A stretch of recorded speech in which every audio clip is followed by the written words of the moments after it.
Attention, cet épisode comporte des scènes de violences sexuelles susceptibles de heurter votre sensibilité. Ce jour, 2 mars 2019, à 8h10, nos premiers et deuxièmes verbalisants arrivons au CPVS où se trouve la victime. Elle a été transférée par des collègues directement de la gare d'Etterbeek au CPVS. Le transfert s'est effectué sans problème et sans incident.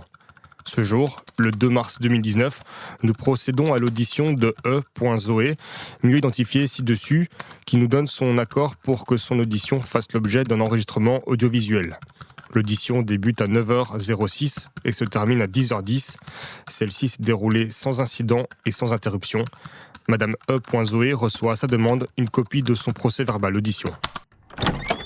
Zoé, elle vient d'entrer dans un bureau qui est classique. Il y a des chaises, une table et des ordinateurs. Et elle s'assied face à un binôme mixte d'inspecteurs de police qui est spécialisé dans les affaires de mœurs. Sauf que là, Zoé, elle n'est pas dans un commissariat. Elle est au CPVS de Bruxelles, qui est le centre de prise en charge des violences sexuelles. Plus tôt ce matin, elle a subi un viol dans les toilettes du bar Le L Café. Et au CPVS, on lui a fait des prélèvements pour conserver des preuves. Et puis aussi, elle a pu se reposer. Là-bas, on lui laisse le choix. Soit elle dépose plainte sur place, soit pas. Zoé, elle choisit de raconter ce qui vient de lui arriver. Les policiers étaient en civil. Ils m'ont dit eux-mêmes que c'était pour que je me sente plus à l'aise. Il y avait une femme et un homme. Je pense qu'ils m'ont demandé si je voulais bien être filmée ou enregistrée. Enfin voilà, moi je voulais bien. Et puis ils m'ont demandé du coup de raconter ce qui s'était passé. Donc j'ai raconté. Ça a pris de nouveau du temps. À aucun moment, je me suis sentie mal à l'aise par une personne quelconque qui a fait partie de ma prise en charge. Mais j'étais tellement lessivée que de toute façon, je pense que je ressentais même plus vraiment ce genre de choses. Si vraiment quelqu'un m'avait forcé ou mis mal à l'aise, je m'en serais souvenue. Donc voilà, j'ai le sentiment en tout cas qu'ils prennent ça au sérieux. Si Zoé elle a l'impression qu'on l'écoute et qu'elle se sent pas brusquée lors de son audition, c'est sûrement parce que le duo de policiers face à elle, il est formé à recueillir la parole des victimes de violences sexuelles. Ici, il y a un principe de base, les victimes, on les croit. On arrive à une étape importante dans le parcours d'une victime, c'est le dépôt de plainte. Ça en décourage beaucoup et Zoé nous le rappelle, ici au CPVS, c'est une expérience aussi tolérable que possible. Mais des CPVS, il n'en existe que 7 en Belgique. Et encore faut-il que les victimes, ou même les policiers de terrain, en connaissent l'existence. Mais du coup, toutes ces autres victimes, celles qui ne connaissent pas les CPVS, il leur arrive quoi ? Comment est-ce qu'elles sont reçues lorsqu'elles rassemblent leur courage pour pousser la porte d'un commissariat et porter plainte ? Le personnel de police, est-ce qu'il est formé à les accueillir ? Et si oui, comment ? Vous écoutez l'épisode 4 de Désenchanté, un podcast d'investigation qui questionne le système d'accueil des victimes de violences sexuelles en Belgique, par Marine Guillet et Audrey Van Brabant.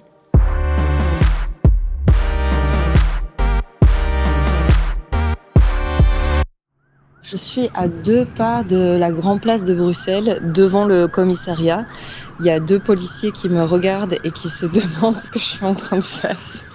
Eh bien, figurez-vous que je suis pile poil à l'heure pour le rendez-vous avec 2 des 5 membres de la section EVA. Alors, la section EVA, c'est un service d'urgence qui vient en aide aux victimes de violences sexuelles. Il couvre la zone Bruxelles-Capitale XL. C'est l'une des 6 zones en région bruxelloise et je vais m'arrêter d'enregistrer là parce qu'en fait on n'a pas eu l'autorisation pour enregistrer dans le hall d'accueil du commissariat. Mais je vais quand même vous raconter. Je viens de passer la porte sécurisée et il y a un policier qui m'a demandé ce que je venais faire là. Et je me dis, c'est la même question qui doit être posée à une victime de viol qui vient déposer plainte. J'arrive à l'accueil et de nouveau, on me pose la question. Pourquoi est-ce que vous êtes ici ? Et là, il y a du monde, il y a du bruit et tout le monde m'entend. Il n'y a aucune intimité. On me demande de m'asseoir, de patienter. C'est super intimidant. Et après quelques minutes, il y a Claire Cervello et Gilles Van Merbeek de la section EVA qui viennent me chercher. Moi, c'est Claire Cervello. Je suis inspectrice principale spécialisée assistante de police. Et puis, il y a un peu moins de 2 ans, il y a la section EVA qui a été créée et on m'a proposé d'être la responsable de la section. Je m'appelle Gilles Van Merbeek, j'ai une formation de base en psychologie clinique, d'assistant en psychologie clinique, et puis je suis rentré à la police en 2010. Et depuis maintenant juillet 2020, je travaille dans la section EVA qui a été ouverte donc à la recherche locale chez nous. Ici, il y a des couloirs dans tous les sens. Le commissariat, il est immense. On passe plusieurs portes sécurisées de nouveau. Et je suis finalement conduite au sein de la section EVA. Elle a été créée en juillet 2020. Et ici, il y a 5 personnes qui travaillent. Elles sont spécialement formées pour recueillir le témoignage des victimes de violences sexuelles. C'est d'ailleurs pour ça qu'à côté de leur boulot ici au commissariat, ces inspectrices et inspecteurs travaillent aussi avec le CPVS, situé à quelques kilomètres de là. Et que ce soit Claire Cervello ou Gilles Van Merbeek, ils voient la différence entre un dépôt de plainte fait au CPVS et celui fait dans un commissariat. Quand on est appelé au CPVS, on sait que c'est pour une violence sexuelle, que ce soit un attentat à la pudeur ou un viol. On sait sur quoi on part. C'est vrai que les collègues qui sont sur le terrain, ils doivent passer à l'accueil, ils doivent passer d'une paire de cartes d'identité à une plainte pour vol, à effectivement une victime de viol. Et donc c'est très compliqué sur la même journée de devoir s'adapter et de ne pas savoir quel type de victime on va être confronté. Je crois qu'une des différences fondamentales, c'est le fait qu'on n'est pas pressé, on travaille vraiment au rythme de la victime quand on est au CPVS. Ça, je trouve ça génial. Moi, quand j'arrive là-bas pour travailler, je sais que je vais arriver, je vais être confronté à quelqu'un. Si elle est fatiguée, il y a moyen de se reposer, on peut démarrer l'audition, on peut l'interrompre. Et ça, je trouve que c'est vraiment un luxe dans le boulot de policier. On est là et c'est super important pour la victime, évidemment. Ce qui n'est pas possible ici, en commissariat ? Non, ici au commissariat, vous arrivez, si vous passez dans l'accueil d'un commissariat, ici c'est un des plus gros commissariats de Belgique en plus. Donc, si vous restez une demi-heure à l'accueil, vous allez voir, il va y avoir 10 personnes et on n'a pas le temps, simplement, de manière concrète, de pouvoir travailler au rythme comme ça des personnes. Donc c'est un peu plus du travail à la chaîne quelque part. Et ça, c'est une perte de qualité dans la relation, forcément. En fait, ici, on arrive à une nouvelle faille qui est la prise en charge des victimes dans les commissariats. Le problème, c'est qu'on en revient toujours à cette idée de loterie. Quand une victime arrive dans un commissariat, elle a de fortes chances de tomber sur quelqu'un qui n'est juste pas formé à l'accueillir. Elle va arriver ici à l'accueil. À l'accueil, ce sont des généralistes. Donc, c'est parfois même du personnel civil. Alors, dépendamment des faits, on va directement appeler un inspecteur ou pas. L'inspecteur Gilles Van Merbeek résume à quoi ça ressemble le parcours d'une victime dans un commissariat. Mais donc, en gros, généralement, ce qui se passe dans les accueils, c'est que s'il y a un inspecteur mœurs qui est là, c'est l'inspecteur mœurs qui va prendre en charge la victime de violences sexuelles, pratiquement d'office. Maintenant, il n'y a pas d'inspecteur mœurs dans toutes les équipes, ils ne sont pas toujours présents, donc ça peut être un inspecteur généraliste. C'est pour ça, notamment, qu'on voudrait remettre en place une formation sur les violences sexuelles, parce que n'importe quel collègue peut être amené à prendre en charge une victime. Je sais qu'en début d'audition, parfois, je vais prendre 10-15 minutes avec la victime pour lui expliquer ce qui va se passer. Ce qu'on n'a pas le temps Ce qu'on n'a pas forcément le temps de faire dans un commissariat. Quand déjà, au bout d'une heure d'audition, c'est déjà long et on sait que la file s'allonge. Sauf que la première audition d'une victime de viol, c'est un moment qui est hyper important. Et c'est un acte qui ne peut pas être manqué. Recueillir une parole dans l'urgence ou ne pas être formé à le faire, ça peut influencer la suite de l'enquête. Mais surtout, c'est prendre le risque d'ajouter une nouvelle couche de violence à ce qui a déjà été subi. Et cette couche de violence supplémentaire, c'est ce qu'on appelle la double peine. Laura Bewir et Toumba Matunga sont militantes de l'Union féministe inclusive autogérée et elles détaillent pour nous cette double victimisation. La première peine, c'est de se faire agresser ou violer. Pas le choix pour se faire entendre, il faut aller déposer plainte. Et du coup, la double peine, c'est le moment de l'interrogatoire ou même simplement l'accueil et la manière dont on est reçu dans les commissariats de police pour déposer cette plainte.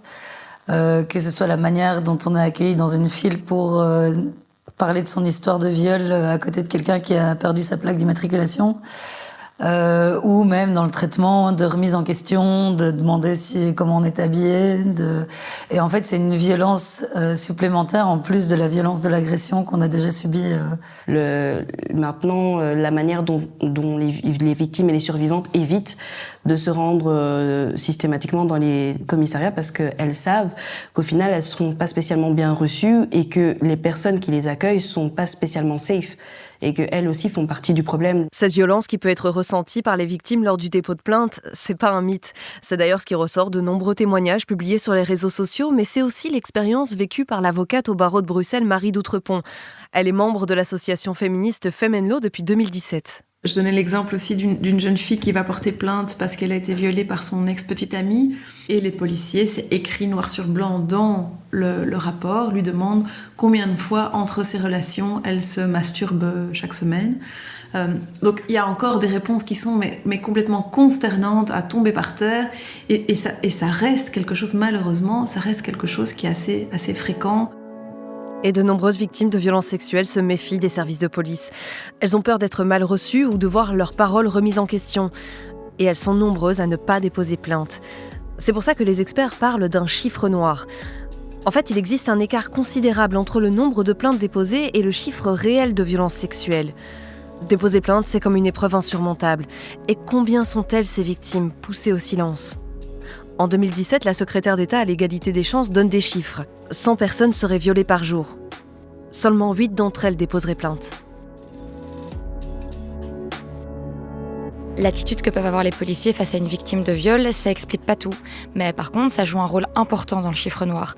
Et c'est ce qu'explique Marie d'Outrepont. Je pense qu'il y a une certaine arrogance de certains membres du monde judiciaire qui s'estiment tout à fait exempts de tout biais sexiste et pas du tout concernés par la nécessité de se remettre en question, de se former à ces problématiques-là.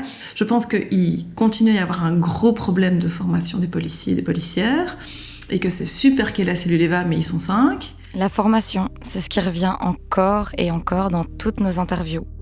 Et pour nous, c'est une nouvelle piste pour comprendre ce qui coince dans l'accueil des victimes de violences sexuelles.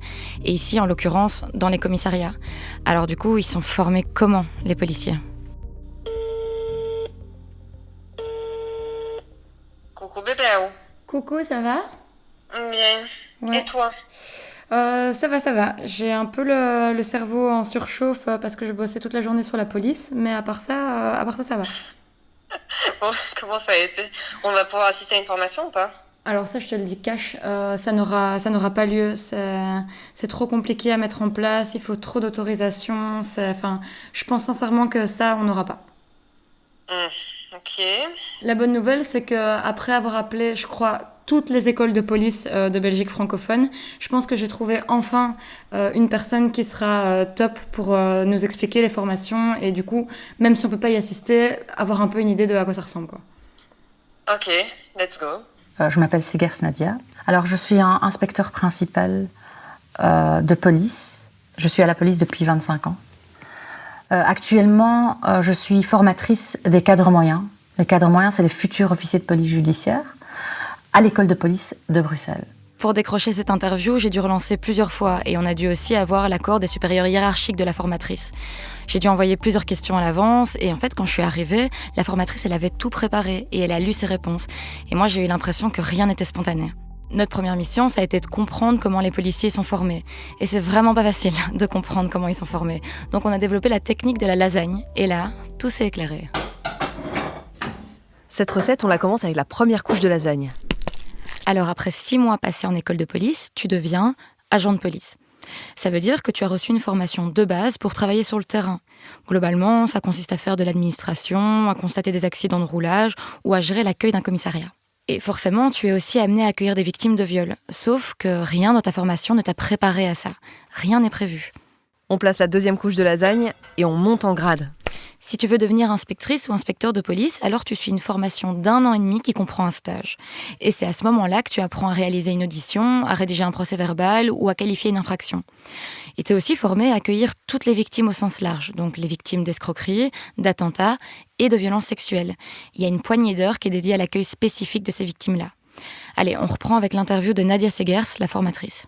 On parle effectivement de l'accueil des victimes au sens large, mais il y a un module spécifique aux victimes d'agressions sexuelles, avec les devoirs inhérents à cette problématique.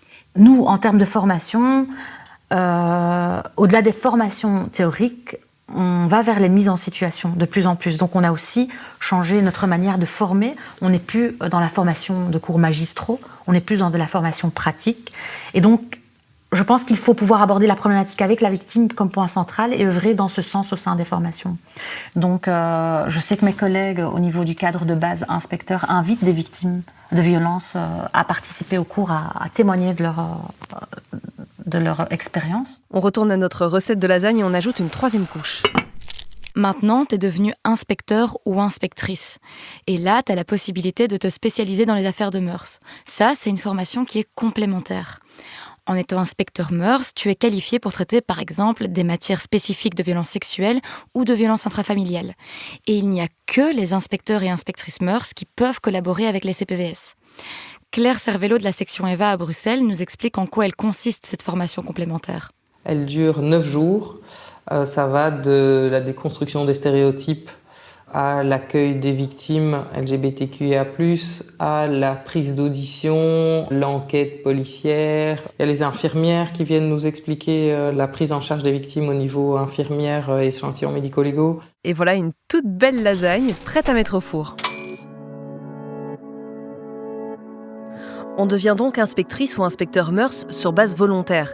Alors il faut évidemment avoir une certaine sensibilité pour enquêter sur des affaires de viol, d'inceste ou d'attentat à la pudeur. Et ça n'a pas l'air d'être la majorité des policiers. Dans les faits, une victime de viol qui veut déposer plainte se retrouvera le plus souvent face à une inspectrice ou un inspecteur généraliste qui n'aura eu que sa formation de base pour savoir comment l'accueillir. Et ça, c'est pas suffisant. Alors oui, des formations complémentaires existent, mais elles sont pas obligatoires. Et surtout, elles semblent pas susciter beaucoup d'intérêt. C'est le ressenti que nous partage Michel Pastel. Il est co-directeur de l'Institut à l'égalité des femmes et des hommes. Mais il y a manifestement des freins qui empêchent que le système soit généralisé. L'idéal, ce serait évidemment que ce soit généralisé à tout le monde. Et on tend vers ça, vous avez l'impression ? On est au début du truc. Donc oui, bien sûr, c'est ça qu'on voudrait. Mais de dire que ça va être réalisé rapidement... Comment est-ce qu'on explique que si on passe pas par le CPVS, qu'on passe directement par la case commissariat, c'est un peu la roulette russe. Oui, mais alors je crois que c'est une question de moyens, c'est une question de motivation. Là, je n'ai pas envie de raconter des réactions dont j'ai entendu parler par rapport à certaines personnes du corps de police qui étaient complètement réfractaires à l'idée qu'on les forme à quelque chose, etc. Mais ça arrive dans tous les milieux. Je veux dire, il ne faut pas cibler uniquement... J'ai été témoin de ça une fois lors d'une réunion. Donc il y a des résistances. On va creuser les propos de Michel Pastel. Et pour ça, on consulte un rapport publié en 2020 par la police des polices, qu'on appelle le Comité P. Alors ici, il est question du suivi de la prise en charge des victimes de violences intrafamiliales. C'est une matière qui est liée de près aux violences sexuelles. Et les observations du Comité P, elles sont consternantes. Ils pointent une faible participation et des comportements problématiques lorsque les formations sont imposées. On parle de désintérêt ou de policiers non-stop sur leur téléphone. Pourtant, ces formations continues, elles sont essentielles. Et elles pourraient servir à déconstruire les préjugés et stéréotypes sexistes. Nadia Segers, la formatrice à l'école de police de Bruxelles, elle le constate. Il est évident qu'on n'est jamais suffisamment formé dans beaucoup de domaines et qu'en plus dans cette matière spécifique, il faut commencer par le début et considérer une victime de violence sexuelle pour ce qu'elle est. Donc avant tout, c'est une victime. Il faut combattre aussi la culture du viol et c'est peut-être dans cette direction qu'on peut envisager des formations au sens large dans ce domaine. C'est-à-dire que pendant des années, le viol a été un peu banalisé partout. Il va falloir déconstruire dans les mentalités et dans la mémoire collective ce principe de viol qui, pendant des années, n'a pas suscité le moindre émoi. À la culture du viol, on ajoute d'autres préjugés sexistes, transphobes, racistes. Et ils ont des conséquences directes et lourdes pour les victimes. Parce que ces préjugés, ils poussent parfois les policiers à refuser de prendre une plainte. Mais je me rappelle encore qu'au tout début de mon stage, donc j'avais pas encore le droit de prendre des clients, des clientes. Geosheba Bennett est avocate au barreau de Bruxelles et membre de l'association Femen Law. Il y avait cette femme qui était rentrée au cabinet parce qu'on était près du commissariat et qui était une prostituée transsexuelle en pleurs, en disant qu'elle avait été violée, qu'elle essayait de porter plainte, qu'on ne voulait pas prendre sa plainte. Je me suis dit, mais oui, en fait, si déjà pour toutes les personnes éduquées, classiques, on va dire, qui rentrent dans les stéréotypes de genre, c'est déjà difficile de porter plainte. Pour cette personne-là, être prostituée, transsexuelle et porter plainte pour viol, je pense qu'elle n'a jamais réussi, en fait. Enfin, je pense que ça n'a jamais fonctionné. L'origine ethnique des victimes, elle peut aussi être une source de discrimination. On vous propose un chiffre pour comprendre que le racisme est toujours d'actualité dans les commissariats. En 2021, l'UNIA, qui est le Centre interfédéral pour l'égalité des chances, a ouvert 134 dossiers pour discrimination raciale. Toumba Matunga, militante de l'Union féministe inclusive autogérée, dénonce le fait que les victimes de violences sexuelles sont aussi victimes de racisme. Pour ce qui est des discriminations racistes, il faut savoir que c'est pas spécialement quelque chose qui va être direct et explicite. Généralement, les survivantes, donc qui sont issues des minorités, vont être confrontées à une stigmatisation beaucoup plus camouflée, mais qui reste xénophobe et raciste. Et du coup, ça va être dans la fétichisation ou la décrédibilisation ou l'amoindrissement de l'expérience vécue. Et ça, c'est d'autant plus violent que même une insulte directe, genre sale noire ou un truc comme ça, quoi. Et l'ensemble de ces préjugés, stéréotypes, discriminations de la police, ça pousse les victimes à se taire. Les formations, elles doivent aussi permettre de lutter contre ça. Plusieurs acteurs de terrain plaident pour les rendre obligatoires. Mais pour le moment, les freins, ils sont trop nombreux. Est-ce qu'il existe du coup d'autres solutions que les formations pour que les victimes se sentent en sécurité au moment du dépôt de plainte ? L'une d'elles serait peut-être que les victimes soient accompagnées au commissariat par un ou une avocate formée à ces problématiques. Reprenons le parcours de nos 3 protagonistes. On l'a entendu en début d'épisode, Zoé a décidé de témoigner immédiatement au CPVS.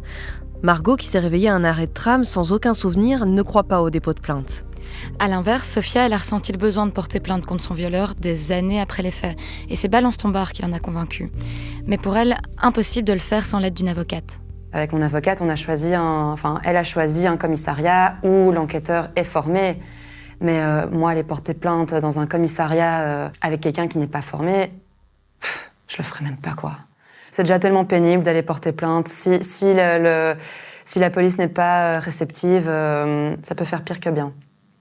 C'était pas les meilleures conditions parce que c'était pas du tout intimiste. Il y avait sa collègue qui était littéralement à 2 mètres de nous, son collègue masculin qui était derrière moi. Enfin, c'était pas les conditions optimales. Et puis je me suis dit de toute façon c'est l'occasion. C'est pas l'occasion ou jamais, mais je me lance, quoi. Donc j'ai fait vraiment abstraction de ça. Et ça s'est très très bien passé. L'enquêteur était tellement bienveillant. Ça a changé quelque chose que tu ailles porter plainte avec une avocate, selon toi ? Est-ce que toi tu crois que même tu aurais été sans elle ? Non. Non, je crois pas. Je crois pas parce qu'elle est... déjà c'est une femme, c'est un soutien pendant la plainte. Elle est attentive à ce que je dis. Elle soulève en tout cas des points qui devraient être, selon elle, mis en avant. Donc c'est un vrai soutien. Mais encore une fois, les honoraires d'un avocat, c'est des frais élevés. Pour la préparation du dossier et l'accompagnement lors du dépôt de plainte, les honoraires d'avocat ils peuvent monter jusqu'à 2 000 €. Et pour Sophia, payer cette somme, ça a été uniquement possible grâce à l'assurance de ses parents. Faire cette démarche, ça lui a demandé du courage et ça a créé de l'espoir. Mais après 2 heures passées au commissariat à raconter son histoire, le verdict tombe. L'affaire de Sophia, elle est prescrite et il n'y aura pas d'enquête. Au barreau de Bruxelles, on plaide pour systématiser l'assistance d'un ou d'une avocate spécialisée lors du dépôt de plainte des victimes. Marie d'Outrepont. On le sait, la première audition par les services de police est un moment très crucial. On n'a pas toujours une cellule EVA ou un CPVS à portée de main, mais par contre, a priori, on a toujours partout dans le pays un avocat ou une avocate pas trop loin.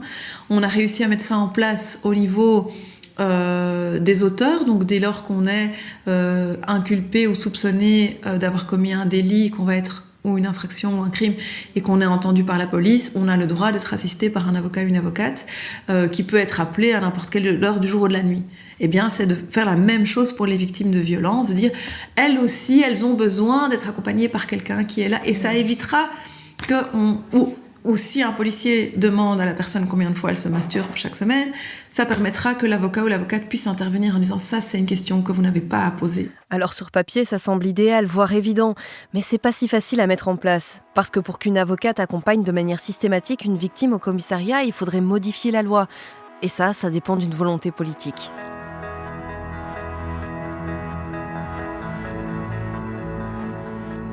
Ce qu'on a constaté en réalisant cet épisode, c'est que dans les rangs de la police, la communication, elle est très cadenassée. Et ça semble encore plus vrai avec une matière aussi sensible que les violences sexuelles. Alors critiquer l'institution policière lorsqu'on y travaille, c'est pas évident. Même si nos intervenantes sont conscientes des défaillances qui existent, on a senti que nous le dire ouvertement, c'était pas une option. Alors oui, il y a des initiatives, des débuts de bonnes réponses, la collaboration entre la police et le CPVS par exemple. Ce type de projet montre qu'une meilleure prise en charge des victimes de violences sexuelles est possible. Mais pour le moment, il n'y a que 7 zones de police sur les 185 en Belgique qui entrent dans ce cadre. Une goutte d'eau dans un océan. Pour les plus petites zones, il n'y a parfois aucune personne référente en matière de mœurs. Les failles sont énormes et de l'aveu de nos interlocuteurs, la police n'est qu'au début d'une prise de conscience que son système doit changer, et ce en profondeur. Mais ils ajoutent vite, ça prend du temps. Mais du temps, les victimes, elles n'en ont pas. Elles qui demandent que justice leur soit rendue. Alors en attendant, elles tentent de se reconstruire, de soigner leur traumatisme et de faire face à leurs troubles psychologiques. Dans le prochain épisode, on poursuivra notre route avec Sophia, Zoé et Margot sur le long chemin de la reconstruction psychologique. Si vous êtes victime de violences sexuelles ou en êtes témoin, vous pouvez appeler gratuitement et anonymement SOS Viol au 0800 98 100. Vous venez d'écouter le 4e épisode de Désenchanté, une enquête réalisée par Audrey Van Brabant et Marine Guillet, un podcast typique produit par LVDT Studio avec le soutien du Fonds du journalisme. Retrouvez tous les épisodes sur Rovio ainsi que sur vos applis de podcast préférés.